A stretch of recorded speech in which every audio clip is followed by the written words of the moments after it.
What happens when an entitled duchess sits across from a no-nonsense talk show host who refuses to pull his punches? Tonight, viewers watched television history unfold as Meghan Markle faced Bill Maher on real time. What began as a routine interview quickly spiraled into an explosive confrontation, one so intense it ended with security escorting her off the set. This is the full breakdown of how a simple question about royal life ignited a media firestorm that left Hollywood buzzing. Make sure to subscribe and drop a comment below, because this story has layers you won't believe. The green room at HBO Studios was unusually tense that Friday evening. Meghan Markle had agreed to appear on Real Time with Bill Maher, her first major television interview since stepping back from royal duties. Her publicist had assured her it would be a friendly conversation, a chance to highlight her charitable work and upcoming ventures. What they hadn't accounted for was Bill Maher's legendary unpredictability. She's been very clear about what she wants to avoid, her publicist whispered to a producer. No questions about royal family drama, no talk of the Netflix controversy, and absolutely nothing about recent polls showing declining popularity. The producer nodded, but anyone familiar with Maher knew that forbidden topics were exactly what fueled him. He'd built his career on asking the questions no one else dared to ask, and tonight would be no different. As the opening credits rolled, Maher launched into his trademark monologue with razor-sharp precision, skewering politics and pop culture alike. The audience warmed quickly, expecting a standard celebrity interview. Few realized they were moments away from one of the most uncomfortable exchanges in late-night television history. Tonight, we're joined by Meghan Markle, Duchess of Sussex, actress, activist, and someone who has certainly kept the tabloids busy. Maher announced to thunderous applause. Meghan stepped onto the stage with polished confidence, her smile perfectly rehearsed, her designer dress catching the studio lights. The audience greeted her warmly, and for the first few minutes, everything appeared to be going according to plan. "Thank you so much for having me, Bill," Meghan said as she took her seat with practiced grace. "I'm excited to be here and talk about some of the amazing projects we have coming up." "Well, before we get to the projects," Maher replied, a familiar smirk forming, "I have to ask, how does it feel to be the most controversial member of the British royal family since, well, maybe ever?" Her smile faltered for just a moment before she recovered. "I think that's a bit of an exaggeration, Bill. I'm just someone who married for love and is trying to make a positive impact in the world. But you've got to admit," Maher pressed, "the whole situation has been pretty dramatic. The tell-all interviews, the Netflix series, the book deals, it's like the royal family's own reality show, just with more tiaras and less self-awareness."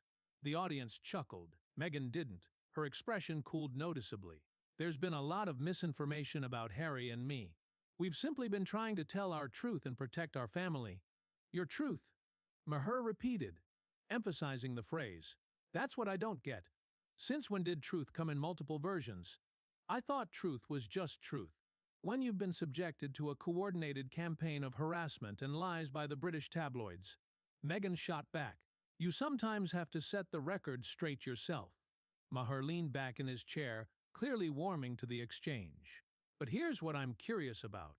You knew what you were getting into when you married into the royal family, right? It's not like Prince Harry was working at a coffee shop.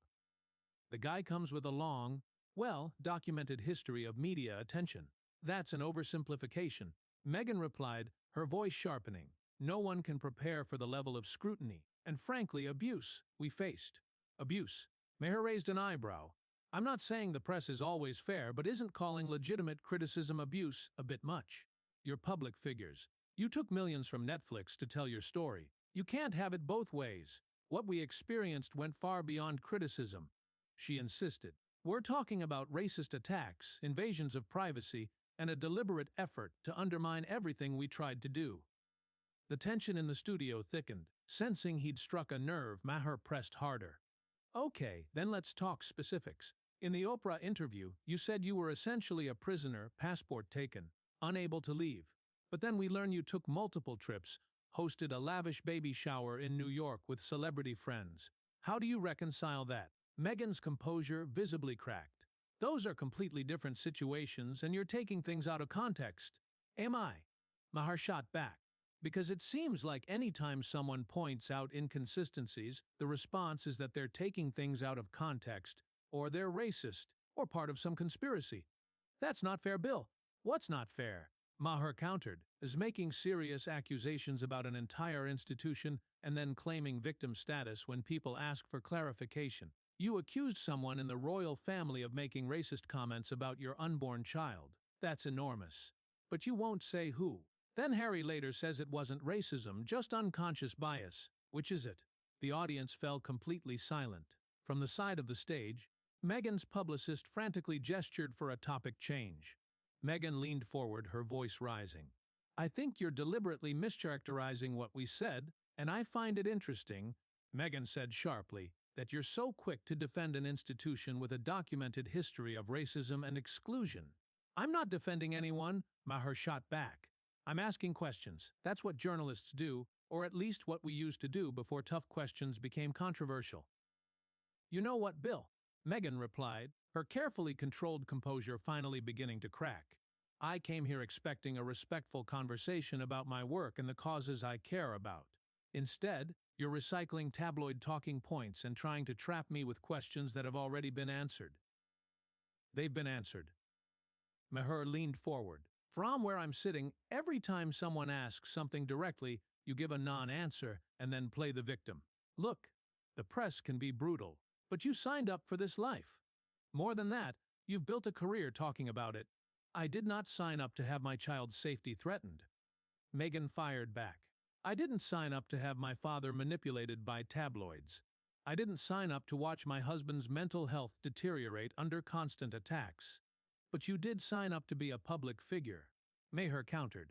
And when you're a public figure, especially one who puts their personal life front and center, people are going to have opinions. Some you'll like, some you won't. That's reality.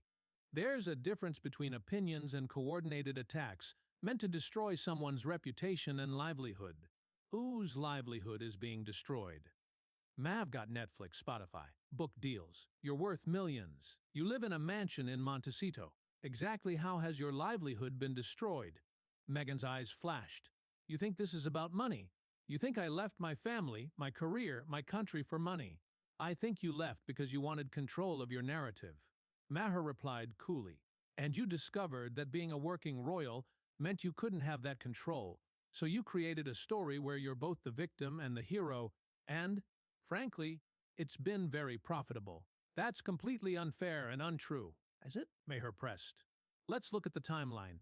You join the royal family. You get a fairy tale wedding paid for by taxpayers. You're handed a global platform. Then you realize being royal comes with rules, protocols, limitations, not doing whatever you want whenever you want. Suddenly, everyone's racist. The institution is evil, and you have no choice but to leave and sell your story to the highest bidder. You're misrepresenting what happened. Then explain it, Maher said. Because from the outside, it looks like you wanted all the benefits, titles, prestige, attention, but none of the responsibilities. That's not true at all, Meghan insisted. We tried to work within the system. We proposed a half-in, half-out model, serving the Commonwealth while gaining some financial independence. Right, Maher replied. And you were told that wasn't possible, because that's not how the monarchy works. You can't be a little bit royal. You're either in or you're out. You chose out, which is fine, but then you spent years tearing down the institution that gave you everything. We didn't tear anyone down. We told our truth. There it is again, your truth, Maher said. But truth isn't subjective. Something either happened or it didn't. Someone either said something or they didn't. You don't get your truth. My truth, Harry's truth, and the royal family's truth. There's just truth. By now, Meghan was visibly frustrated, her hands moving as she spoke. Bill, you're being deliberately obtuse. When you've been lied about for years, when your words are twisted, when you're subjected to scrutiny no one else in that family has faced, you sometimes have to set the record straight. But others have faced scrutiny, Maher countered. Diana did. Sarah Ferguson did. Kate Middleton did. The difference is they didn't go to Oprah every time someone wrote something unflattering. Don't you dare compare our situation to Diana's. Meghan snapped. She was trapped, isolated, alone. Harry and I had each other, and we made the hard choice to protect our family. Diana was trapped, Maher replied. Diana gave one of the most famous interviews in television history. She collaborated on a book. She had relationships with journalists. She knew exactly how to use the media. The difference is she understood that being royal meant accepting criticism, and she handled it with grace and dignity. Grace and dignity? Meghan's voice rose. You mean suffering in silence while her husband cheated publicly? Developing eating disorders? Self-harming under pressure? That's your idea of grace. No, Maher said firmly. My idea of grace and dignity is not selling your family's private business on international television. It's understanding that when you marry into a 1,000-year-old institution, you don't get to rewrite the rules just because you don't like them. So we were supposed to just accept racism. We were supposed to just accept that our son would be treated differently because of the color of his skin. Again with the racism allegations, Maher replied. I'm not saying racism doesn't exist, and I'm not saying the royal family is perfect. But you've made extremely serious accusations, and whenever people ask for specifics, you get defensive. You want it both ways. You want to make the claims without facing the scrutiny that comes with them. The scrutiny. Meghan rose from her chair, her voice trembling with anger. The scrutiny has been nonstop for 5 years. Everything I do, everything I say, everything I wear is dissected and criticized. I've been called a social climber, a gold digger, a narcissist, and when I defend myself, I'm told I'm playing the victim. But you are playing the victim, Maher said flatly. That's exactly what you're doing right now. I'm not playing anything, she shot back. I'm trying to have an honest conversation about what we faced, and you're attacking me for it. I'm not attacking you, Maher replied. I'm asking questions. The fact that you see questions as attacks, that's part of the problem. No, the problem, Meghan said sharply, is that people like you think you can say whatever you want about me and my family without consequences. The problem is that you think marrying into the royal family means I gave up my right to basic human decency. No one's denying you decency, Maher said. But you're not entitled to immunity from criticism. And you're certainly not entitled to make explosive accusations without being challenged on them. The audience watched in stunned silence, torn between fascination and discomfort. This was no longer the celebrity interview they'd expected. You know what, Bill? Meghan said, her voice shaking with barely restrained rage. I think I'm done. This isn't an interview, it's an ambush. You invited me here under false pretenses, and now you're trying to humiliate me on national television. I'm trying to have a conversation, Maher replied calmly. But every time I ask a direct question, you deflect and claim victimhood. You came on a talk show, Meghan. This is what happens here. You call this talking, she snapped. You've spent the last 20 minutes twisting my words and painting me as some kind of villain. This is exactly the behavior that drove us out of the UK in the first place. No, Maher countered. What drove you out was that you couldn't handle being part of an institution where you weren't the center of attention. You couldn't handle rules and protocols that applied to everyone, including you. Meghan began pacing, her composure completely gone. You have no idea what we went through. You don't know what it's like to have your every move scrutinized, lies written about you daily, your family threatened. Actually, I do, Maher replied. I've been in this business for 30 years. I've been attacked, criticized, threatened, sued. The difference is I don't run away crying every time someone says something I don't like. Running away crying. Meghan shot back. Is that what you think we did? We made an incredibly hard decision to protect our family. We gave up everything to build a better life for our children. You gave up everything, Maher asked. You kept your titles. You kept your security. You kept your celebrity. You moved to one of the most expensive parts of California and signed deals worth hundreds of millions. What exactly did you give up? We gave up serving the Commonwealth. We gave up the charities we cared about. We gave up our relationship with Harry's family. We gave up our home. No, Maher replied. You chose to give those things up because you saw a more lucrative opportunity. There's a difference between being forced out and walking away because the deal wasn't good enough. That's not what happened, Meghan said fiercely. We were pushed out. We were made to feel unwelcome. We were told there was no place for us in the modern monarchy. Or maybe, Maher said, you were told the monarchy isn't about you. Maybe you were told that being royal means serving something bigger than yourself, and you decided that wasn't acceptable. How dare you question our commitment to service, Meghan snapped. Look at what we've done since we left. The organizations we've supported, the causes we've championed. We've done more meaningful work in 3 years than most people do in a lifetime. Meaningful work, Maher replied dryly. You mean the podcast about yourself? The Netflix series where you compared your wedding to Nelson Mandela's release from prison. The book where Harry aired every family grievance imaginable. Was shared our experiences to help others, Meghan insisted, to raise awareness about mental health, racism, and the importance of authenticity. You used your platform to settle scores and make money, Maher said. And there's nothing wrong with making money. Just don't pretend this is about helping people. This is about revenge. Revenge against whom? Meghan demanded. Against the institution that wouldn't bend to you, Maher replied. And against the media you believe destroyed your reputation. Against the people who stood by and watched while you were attacked. Maher continued. Against a family you feel didn't give you everything you wanted. Against an institution that expected you to follow the same rules as everyone else. Against a country that didn't fall in love with you the way you expected it to. This is unbelievable. Meghan shot back. You're actually suggesting we left because we wanted attention. We left to protect our son from growing up in an environment where he'd constantly be compared to his cousins, where he'd be treated as less than because of his heritage. And how's that working out? Maher asked. Because from where I'm sitting, you've put your children in the spotlight more than any royal children ever have. They're on your Christmas cards, in your documentaries, in your public statements. How is that protecting them?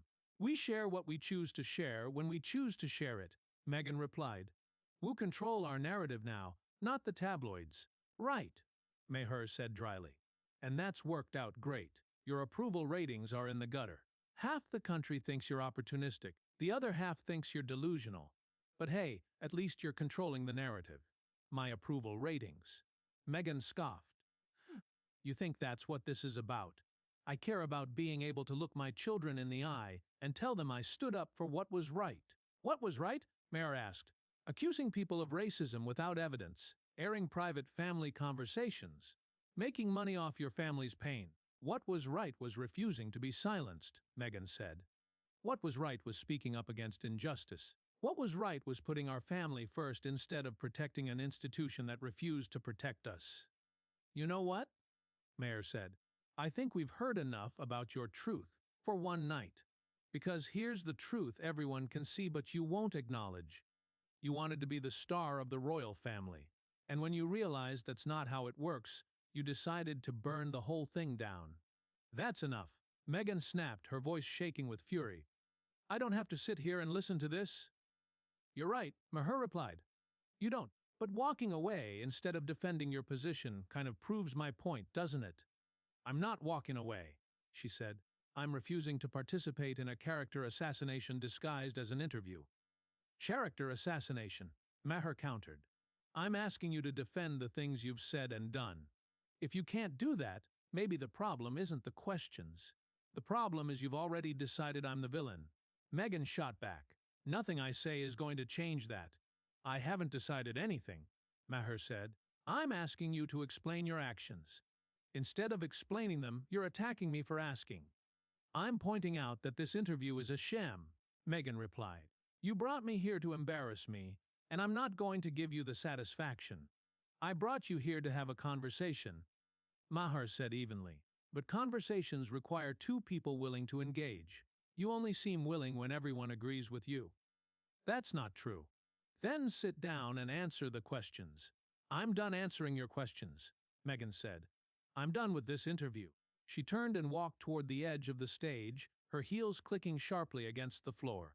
The audience watched in stunned silence. Ladies and gentlemen, Meghan Markle, Maher said sarcastically, gesturing after her. Another fearless warrior for truth and justice, as long as no one asks hard questions. You're pathetic, Meghan called back over her shoulder.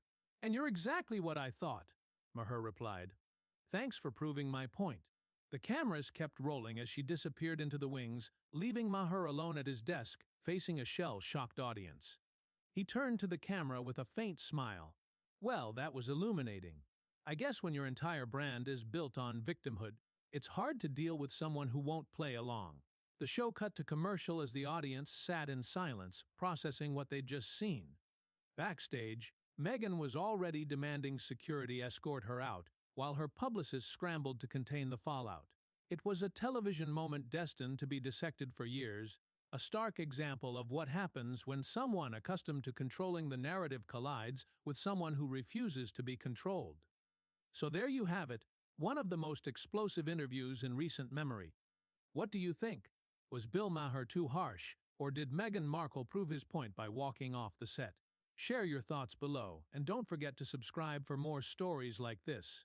And one final question. Do you think she'll ever agree to another unscripted interview after this? Who do you think was right in this argument? Comment below.